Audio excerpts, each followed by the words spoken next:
To into. ഈ രണ്ട് വേർഡ്സിന്റെ usages നമുക്ക് ഇന്ന് നോക്കാം. ടു നമ്മൾ എവിടെ യൂസ് ചെയ്യുക? ഡിറക്ഷൻ കാണിക്കാൻ വേണ്ടിയിട്ടാണ് ടു പൊതുവെ യൂസ് ചെയ്യുന്നത്. ഡിറക്ഷൻ. ഒരു എക്സാമ്പിൾ വെച്ച് പറയുകയാണെങ്കിൽ she is going to school.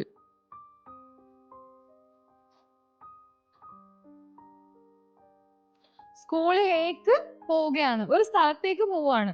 അപ്പൊ അത്തരം സിറ്റുവേഷൻസിൽ ആ ഡിറക്ഷൻ കാണിക്കാൻ വേണ്ടിയിട്ടാണ് നമ്മൾ ടു യൂസ് ചെയ്യുന്നത്. വേറൊരു എക്സാമ്പിൾ നമുക്ക് he is going to the office എന്ന് പറയാം.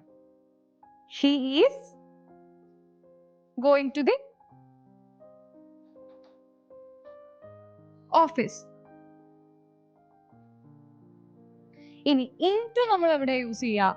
മൂവ്മെന്റ് കാണിക്കാൻ വേണ്ടിയിട്ടാണ് ഇൻടു യൂസ് ചെയ്യുന്നത്. മൂവ്മെന്റ് കാണിക്കാൻ,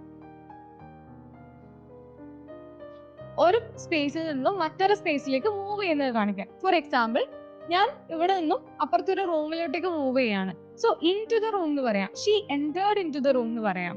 ഷീ എൻറ്റേർഡ് അല്ലെങ്കിൽ she walked in to the room എന്ന് പറയാം. She walked in to the room.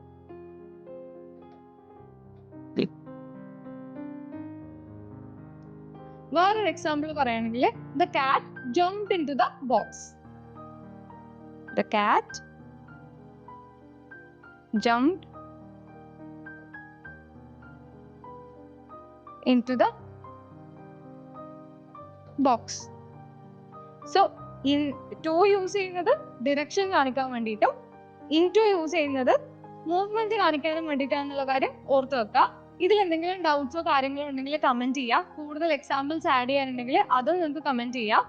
ഇതുപോലെ യൂസ്ഫുൾ ആയിട്ടുള്ള വീഡിയോസ് എപ്പോഴും കിട്ടാൻ വേണ്ടിയിട്ട് പേജ് ഒന്ന് ഫോളോ ചെയ്യുക, ചാനൽ ഒന്ന് സബ്സ്ക്രൈബ് ചെയ്യുക. Thank you. English Mitra. Stop worrying, start learning.